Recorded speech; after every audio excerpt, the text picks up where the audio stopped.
Eu quero agradecer a todos os irmãos aí pela presença. É um privilégio enorme poder falar para a amada igreja mais uma noite. Temos aí mais 7 episódios, né? Mais 7 reuniões, nas quais nós vamos falar sobre vivendo como Jesus viveu. Ontem nós falamos sobre o perdão, perdoando como Jesus perdoou, né? E hoje eu quero compartilhar com os irmãos um outro aspecto importantíssimo da vida de Jesus, que ele deve ser replicado, ele deve ser imitado na vida de todos os cristãos. Eu gostaria de iniciar com uma leitura de um texto bíblico e em seguida os irmãos vão descobrir qual é esse aspecto da vida de Jesus que nós devemos imitar. Eu convido a todos, aos que tiverem a Bíblia, né, para acompanhar a leitura de Mateus, capítulo 20, versos 20 a 28. Então aproximou-se de Jesus a mãe dos filhos de Zebedeu, com seus filhos, e prostrando-se, fez-lhe um pedido. O que você quer? Perguntou Jesus. E ela respondeu, declara que no teu reino esses meus 2 filhos se assentarão, um à tua direita e outro à tua esquerda. Disse-lhe Jesus, vocês não sabem o que estão pedindo. Podem vocês beber do cálice que eu vou beber? Podemos, responderam eles. Jesus lhes disse, certamente vocês beberão do meu cálice, mas o assentar-se à minha direita ou à minha esquerda não cabe a mim conceder. Esses lugares pertencem àqueles para quem foram preparados por meu Pai.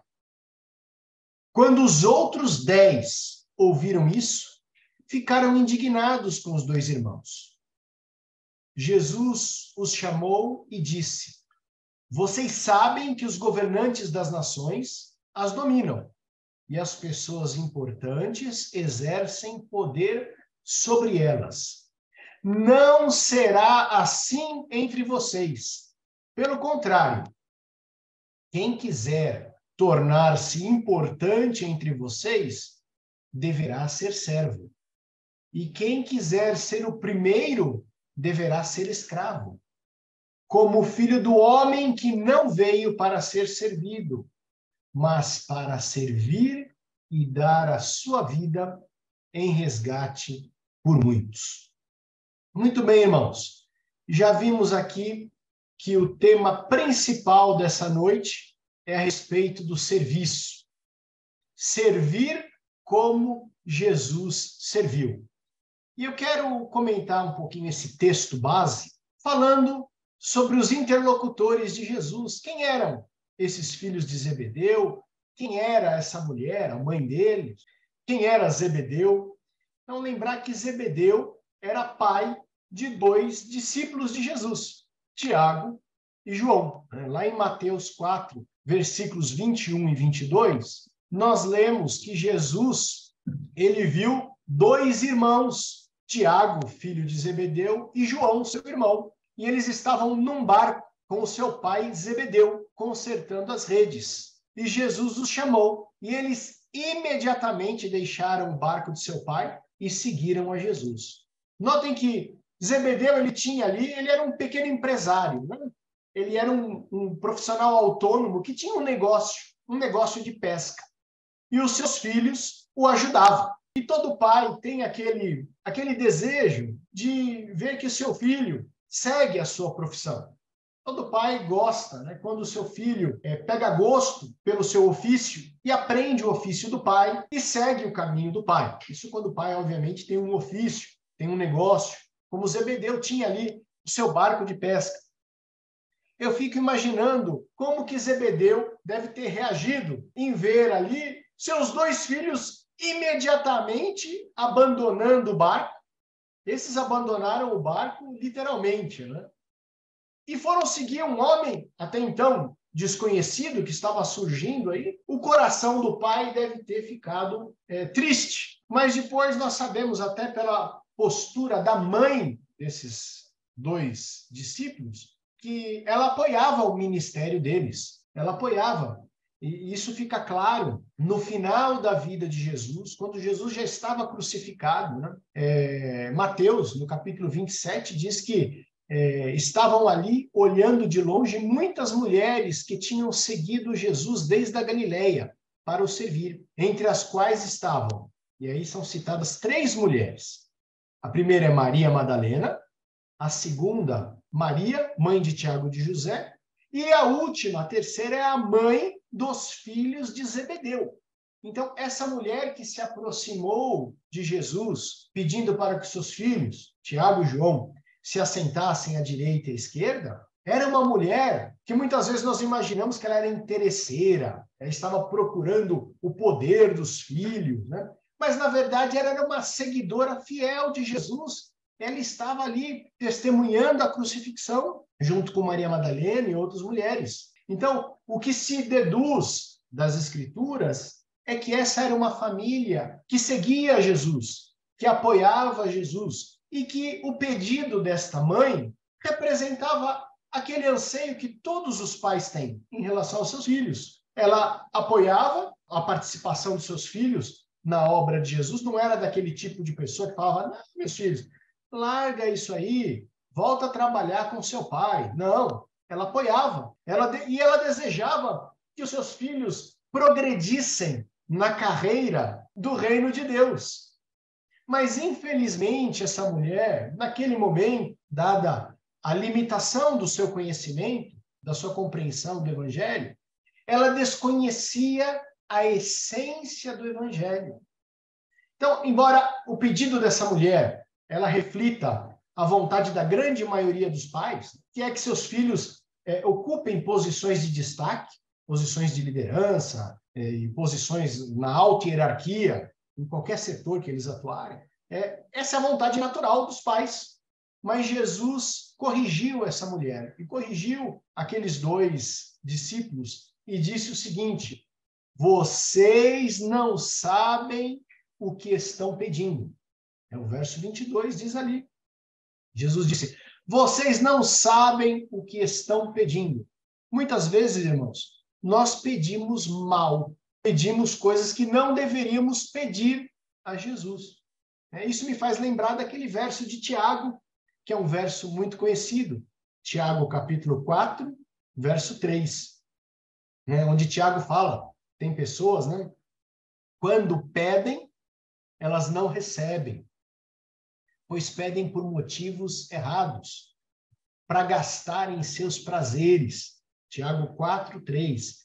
E aquela mulher pediu mal, mas ela pediu não porque estava mal intencionada ou porque tinha ambições, mas porque ela era ignorante em relação a alguns aspectos do reino de Deus. E essa ignorância, ela é até, digamos assim, desculpável, porque a pessoa nasce naquela sociedade. Ela nasce numa sociedade em que ela observa, por exemplo, uma família patriarcal, onde o pai manda, os filhos obedecem, ou seja, tem uma hierarquia. Uma pessoa que nasce numa sociedade em que ela sai na rua e, de repente, ela olha para o lado e vê soldados romanos, e ela olha para a roupa dos soldados e ela já identifica quem é chefe de quem, qual dos 2 soldados, qual manda no outro, pela roupa, devido à hierarquia militar. Essa pessoa vai à sinagoga aos sábados e percebe que dentro do âmbito religioso também existe hierarquia. E na hierarquia sempre acontece a mesma coisa. Quem está acima tem os subordinados embaixo e os subordinados servem quem está em cima. Obedecem quem está em cima, fazem aquilo para servir quem está em cima. Eles imaginam, essas pessoas que nasceram nessa sociedade, olhando para a direita, vinha hierarquia. Olhando para a esquerda, vinha hierarquia. Onde quem está em cima é servido por quem está embaixo. Imaginou que no reino de Deus a regra fosse igual. Mas Jesus diz no verso 26, não será assim entre vocês. A filosofia do Evangelho é diferente da filosofia humana. Na filosofia de governança humana, quanto mais uma pessoa progride na hierarquia, mais ela é servida, mais subordinados elas têm e mais autoridade ela tem. para mandar fazer o que ela acha que é correto. No reino de Deus, a regra é diferente. Por isso que Jesus diz ali no verso 26 e 27, quem quiser tornar-se importante entre vocês, deverá ser o quê? O chefe? O líder? Não. Quem quiser tornar-se importante entre vocês, deverá ser o servo. E quem quiser ser o primeiro, deverá ser o escravo. A grande regra do evangelho é servir os outros. Mas nós criamos algumas exceções. Né? Não, mas nem sempre assim. Né? Determinadas pessoas não devem ser servidas. Em determinadas circunstâncias eu não tenho que servir. E nós criamos até argumentos bíblicos para não servir. Um dos exemplos mais maravilhosos, né, de lições de serviço em favor dos outros, nós encontramos em Lucas 10, versos 30 a 37, que é uma parábola muito conhecida, a parábola do bom samaritano. Jesus estava dialogando ali com alguém sobre quem seria o próximo, e ele começou a contar essa história. E disse: um homem descia de Jerusalém para Jericó, quando caiu na mão de assaltantes. Esses assaltantes lhe tiraram as roupas, espancaram e se foram, deixando-o quase morto. É assim que diz a Bíblia. Esse homem ficou quase morto. E aconteceu o quê? Desceu pela mesma estrada um sacerdote. E quando viu esse homem ferido, passou de largo, passou longe, se desviou. E depois desceu um levita, que também, quando viu esse homem, passou pelo outro lado. Mas um samaritano, estando de viagem, chegou onde se encontrava o homem. E quando o viu, teve piedade dele. E o relato bíblico vem dizendo que esse samaritano se aproximou, enfaixou-lhe as feridas, passou vinho, passou óleo, levou esse homem ferido para uma hospedaria, pagou os custos e tudo mais. Né? É interessante que, nesse caso, um judeu ali ferido, ele não foi atendido, não foi servido por dois líderes espirituais da sua religião. Tanto o sacerdote quanto o levita passaram de largo. Mas esses sacerdotes, esse levita, tinham uma boa desculpa para não servir esse homem quase morto. E essa desculpa não é uma desculpa que eles tiraram da cabeça deles.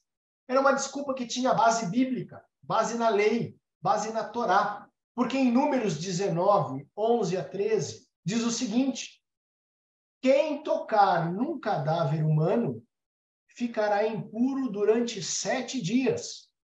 E o texto continua descrevendo uma cerimônia de purificação, com água no 3º dia, no 7º dia, mas o fato é que não tinha como acelerar este procedimento de purificação.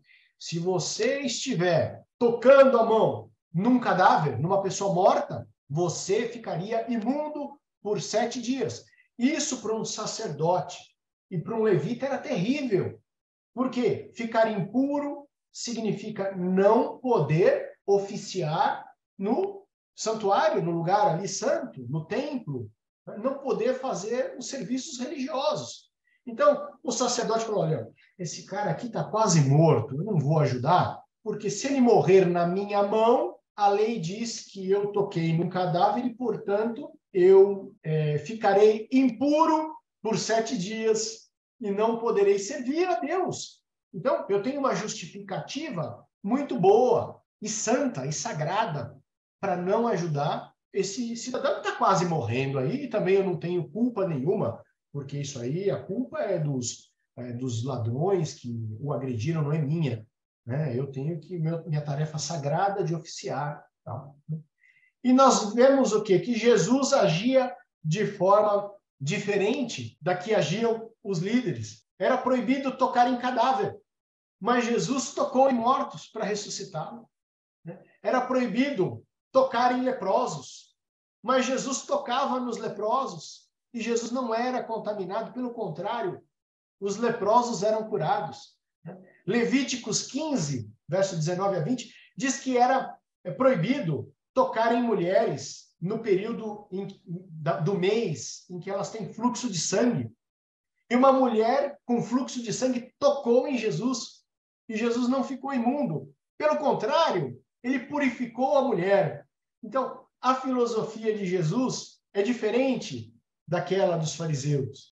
Jesus, ele colocava em primeiro lugar as pessoas. E ele tocava mesmo, para a surpresa de muitos. E essa era a maneira dele servir e ajudar. É claro que a lei judaica tinha um espírito que era para ser uma lei sanitária, para evitar a transmissão de doenças, propagação de doenças e tal. Mas ela acabou se tornando, pela interpretação dos sacerdotes, numa lei para discriminar pessoas, considerando-as imundas. Então, pessoas que deviam ser objeto de misericórdia, estava lá jogado, né? Devia ser objeto de amparo, mas por serem consideradas aí, tecnicamente imundas, ou quase imundas, quase mortas, elas eram desamparadas. Mateus 20, 28 diz: o Filho do Homem não veio para ser servido, mas ele veio para servir e dar a sua vida em resgate de muitos. E eu vou dizer uma coisa para os irmãos. Jesus deu essa lição para os seus discípulos, e vocês podem estar pensando assim: puxa, mas essa lição é muito simples de entender. Essa lição é tão fácil extrair das palavras do Evangelho, e o mais importante é servir, que essa briga por quem vai ser o primeiro é uma briga que não tem nada a ver com o Evangelho. Só que os discípulos tiveram muita dificuldade em aprender. Tanto é que no final do ministério de Cristo, na mesa da ceia da Páscoa, eles estavam discutindo a mesma coisa. Sabe aquelas discussões que parece que elas não terminam? E Jesus tentando ensinar para eles, né? Olha, o correto é esse caminho. Mas no dia seguinte eles estavam discutindo, e não só discutindo, eles estavam contendendo. Se eu convidar vocês para abrir Lucas 22, versos 24 e 27, ceia pascal, momento solene, né, de grande espiritualidade, momento de pensar no grande evento profético que é a morte de Cristo. O que os discípulos estavam fazendo? Versículo 24. E houve também entre eles contenda. E contenda não é um simples debate teórico, é uma briga mesmo, sobre qual deles parecia ser o maior. Parece que em aproximadamente 3 anos de ministério andando com Jesus, eles não aprenderam o que era o mais básico. E Jesus teve que repetir, verso 25. E ele lhes disse, Jesus disse, os reis dos gentios dominam sobre eles, e os que têm autoridade sobre eles são chamados benfeitores. Mas não sereis vós assim. Antes, o maior entre vós seja como o menor, e quem governa, como quem serve. Jesus está repetindo a mesma lição que ele passou naquele dia em que a mãe dos filhos de Zebedeu se aproximou e fez aquele pedido inusitado. E Jesus continua no verso 27 de Lucas 22. Pois qual é o maior? Quem está à mesa ou quem serve? Quem é maior? Quem está sentado comendo ou o garçom? Quem tem mais autoridade? Quem é que pode mandar? É quem está comendo na mesa ou o garçom que está servindo? É claro que é quem está comendo na mesa. E Jesus fala, porventura não é quem está à mesa? Eu, porém, entre vós, sou como aquele que serve. Jesus disse, eu sou o garçom aqui. E vocês estão à mesa e eu estou servindo vocês. Então, se não aprendem na teoria, pelo menos que aprendam com o meu exemplo. Existe um texto aqui em Filipenses, que é um dos que reflete melhor aí o ministério de Cristo como servo.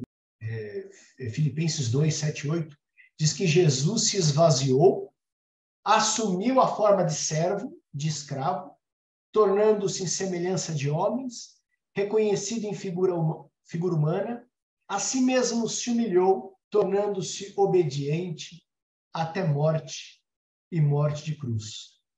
Irmãos, essa lição do serviço, do dever do cristão de servir, talvez seja uma lição muito simples de se entender, Não existe nenhuma dificuldade do ponto de vista teórico, cognitivo. Falar, essa lição só pessoas muito inteligentes e sábias vão conseguir entender. Não, uma lição fácil de entender.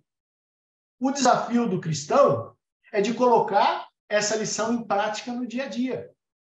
E esse é o nosso dever. O nosso dever não é ouvir a mensagem aqui na semana de oração, hoje é o segundo dia, e falar, poxa, concordo, que bonito isso, né? Temos que servir, bacana. Isso a gente já sabe. Qual é o nosso desafio durante essa semana? É praticar. Então pense como você pode servir. Eu daria uma sugestão aqui. Inicialmente, tente servir as pessoas mais próximas, aquelas que moram na sua casa. Veja o que elas precisam. Será que é lavar uma louça? Será que é carregar um pacote? Será que é ajudar em alguma outra coisa? Procure isso. Olhe para as pessoas da sua família com outro olhar. Tente sair desse culto, dessa reunião de comunhão, quando nós desligarmos os computadores e sairmos pela porta. Tentar olhar para as pessoas da nossa casa e pensar, como eu posso ajudar? Aquela plaquinha que tem em alguns estabelecimentos, né? E o funcionário, como é que eu posso te ajudar? Porque eu não vou conseguir servir pessoas de fora se eu não sou capaz de servir aquela pessoa que mora na minha casa e que quando me pede alguma coisa, às vezes até, me traz uma toalha aqui que eu estou tomando banho, esqueci de pegar a toalha. Mas você todo dia esquece de pegar a toalha. Não vou pegar mais, a última vez, hein? Não é assim? Então, vamos ter esse espírito, começar a praticar o espírito de serviço com quem é da nossa casa. E depois nós vamos começar a fazer isso para os de fora, para quem trabalha com a gente, para quem estuda com a gente, para os vizinhos. E dessa forma nós vamos praticar a lição, uma das mais importantes que Jesus ensinou. Que Deus abençoe a todos nós e que todos nós possamos lembrar que quando nós estivermos servindo os outros, principalmente os mais necessitados, nós estamos servindo a Cristo. Vamos lembrar daquela passagem, né, em que Jesus disse, né, quando eu tive fome, vocês me deram de comer. Quando eu tive sede, vocês me deram de beber. Quando eu era estrangeiro, forasteiro, vocês me hospedaram. Quando eu estava nu, vocês me vestiram. E aí os justos perguntaram, mas quando é que fizemos isso, Senhor? E aí o Senhor vai dizer, sempre que vocês fizeram isso, a um desses meus pequeninos irmãos, a uma pessoa necessitada, que pode ser até o seu filho dentro da sua casa, pode ser o seu vizinho. Quando vocês fizeram isso para os outros, vocês fizeram isso para mim, para Cristo. E esse vai ser o grande ponto ali no juízo final. E muitos que adoraram a Deus, que iam na igreja, falaram, Senhor, nós te adoramos, nós te louvamos, nós tínhamos cargos na igreja, de liderança, era o professor, eu pregava, fazia semana de oração. E Jesus vai chegar e falar, não te conheço, porque quando eu tive fome, você me recusou comida. Quando eu tive sede, você nem me deu um copo d'água. Quando eu tive preso, você não foi me ver. Mas quando nós fizemos isso, Senhor, nunca fizemos isso. Aí Jesus vai explicar. Quando vocês recusaram a ajuda, e às vezes a recusa não é uma recusa aberta e formal. Eu recuso ajudar. Não. É simplesmente ignorar e virar o rosto, falar isso aqui não é comigo. Que Deus nos abençoe, irmãos. Sensibilize o nosso coração para que possamos olhar para as pessoas com aquele olhar de misericórdia, de como é que eu posso te ajudar. E às vezes ajuda não é só dinheiro, não é uma cesta básica. Às vezes ajuda é uma palavra de ânimo. Às vezes ajuda é ouvir e gastar um tempo ouvindo a pessoa. E há milhares de formas de se sensibilizar e de ajudar uma pessoa. Que Deus nos abençoe e que possamos ser servos fiéis. Agradeço a oportunidade em nome de Jesus. Que Deus os abençoe.